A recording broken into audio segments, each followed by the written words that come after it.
بسم اللہ الرحمن الرحیم۔ السلام علیکم۔ مریم اور اس کی سہیلیاں آج بہت خوش تھیں، اس لیے کہ ان کی نئی کلاس کا پہلا دن تھا۔ اتنے میں پہلے سبق کی گھنٹی بج اٹھی۔ تھوڑی دیر کے بعد اسلامیات کی استانی صاحبہ تشریف لائیں، جو دوسرے اسکول سے یہاں آئی تھیں۔ مریم نے جیسے ہی استانی صاحبہ کو دیکھا تو وہ حیران ہونے کے ساتھ ساتھ خوش بھی ہوئی، کیونکہ استانی صاحبہ اس کی والدہ کی دوست تھیں اور ان کے محلے میں ہی رہتی تھی۔ یہ پہلا دن تعارف میں گزر گیا، لیکن اس کے بعد باقاعدہ پڑھائی کا آغاز ہو گیا۔ کچھ دنوں کے بعد استانی صاحبہ نے سب لڑکیوں سے کہا، آج میں تمہیں گھر پر کچھ سوالات حل کرنے کے لیے دے رہی ہوں۔ جس نے بھی سوالات حل نہ کیے تو اسے اس کی سزا ملے گی۔ چھٹی ہونے کے بعد مریم اپنے گھر لوٹی تو کپڑے بدل کر کھانا کھایا، پھر اپنے کمرے میں اسکول کا کام کرنے چلی گئی۔ دوسرے اسباق لکھنے کے بعد جب اسلامیات کے سوالات حل کرنے لگی تو تھک گئی اور وہیں لیٹ کر سو گئی۔ جب بیدار ہوئی تو کھلونوں سے کھیلنے بیٹھ گئی، پھر سہیلیاں آئیں تو ان کے ساتھ مشغول ہو گئی۔ اس طرح رات کے کھانے کا وقت آ گیا۔ رات کا کھانا کھا کر اسلامیات کے سوالات حل کرنے بیٹھی تو ہمت ہی نہ ہوئی اور دل میں یہ خیال کر کے سو گئی کہ کیا ہوا اگر یہ سوالات حل نہ کیے؟ آخر استانی صاحبہ میری امی کی دوست ہیں اور وہ مجھ سے بہت پیار کرتی ہیں، وہ مجھے سزا کیوں دیں گی؟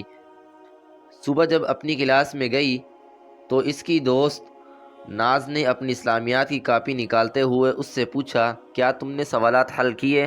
مریم نے بڑی بے نیازی سے کہہ دیا، نہیں۔ ناز کو اس کی اس حرکت پر بڑا تعجب ہوا۔ اس سے پوچھا، کیوں؟ مریم نے کہا، میں نے تو اہمیت ہی نہیں دی، اس لیے کہ استانی صاحبہ میری والدہ کی دوست ہیں، وہ مجھے کیوں سزا دیں گی؟ تھوڑی دیر کے بعد استانی صاحبہ تشریف لائیں اور سلام کرنے کے بعد سب سے پوچھا، سوالات حل کر کے لائی ہو یا نہیں؟ دکھاؤ اپنی کاپیاں۔ اب جو طالبات سوالات حل کر کے لائی تھیں وہ بچ گئیں اور جو نہیں کر کے لائی تھیں ان کو کھڑا کر دیا۔ ان میں مریم بھی تھی۔ چنانچہ باری باری جب سب کو سزا مل گئی تو استانی صاحبہ نے مریم کو بھی سزا کے لیے بلایا۔ مریم حیران ہی تو رہ گئی، آخر اسے بھی سزا ملی، جس پر مریم رونے لگی۔ اس کو استانی صاحبہ پر بہت غصہ آ رہا تھا کہ استانی صاحبہ نے مجھ پر ظلم کیا۔ گھر آ کر بھی اس کا غصہ کم نہیں ہوا۔ امی نے جب پوچھا، کیا ہوا، آج تمہارا منہ کیوں اترا ہوا ہے؟ تو مریم نے کہا، اسلامیات کی استانی صاحبہ کو کیا ہوا کہ انہوں نے باوجود آپ کی دوست ہونے کے دوسری لڑکیوں کی طرح مجھے بھی سزا دی۔ امی نے پوچھا، کس بات پر سزا دی ہے؟ مریم نے کہا، میں نے سوالات حل نہیں کیے تھے۔ تو امی نے کہا، کیوں؟ مریم نے وہی دل میں آنے والا خیال امی کو بتا دیا۔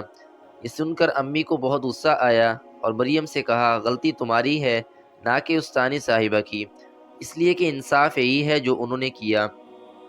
اگر وہ باقی لڑکیوں کو سزا دیتی اور تم کو معاف کر دیتی تو یہ ظلم ہوتا۔ تمہیں ہر بات میں انصاف کا خیال رکھنا چاہیے، اور یہ غلط ہے کہ دوستی اور جان پہچان کی آڑ میں تم غلط کام کر گزرو۔ مریم امی کی بات سن کر سمجھ گئی کہ واقعی غلطی اس کی ہے۔ اس نے اپنی امی سے معافی مانگی اور آئندہ ایسی غلطی نہ کرنے کا وعدہ کیا۔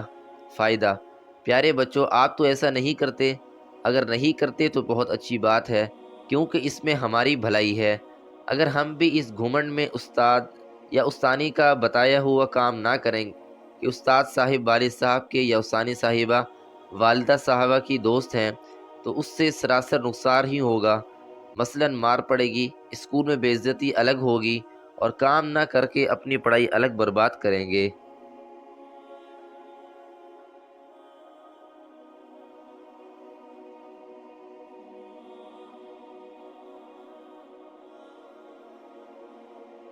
دوستو، امید ہے آج کی ویڈیو آپ کو اچھی لگی ہوگی۔ اگر ویڈیو اچھی لگی ہو تو لائک، کامنٹ اور شیئر کریں، اور ہمارے یوٹیوب چینل علمی وائس کو سبسکرائب کریں تاکہ نیو آنے والی ویڈیو کا نوٹیفیکیشن آپ تک بر وقت پہنچ سکے۔ اسی کے ساتھ ہی میں آپ سے اجازت چاہوں گا۔ ملتے ہیں نیکسٹ ویڈیو میں ایک دلچسپ اور سبق آموز واقعے کے ساتھ۔ تب تک کے لیے اللہ حافظ۔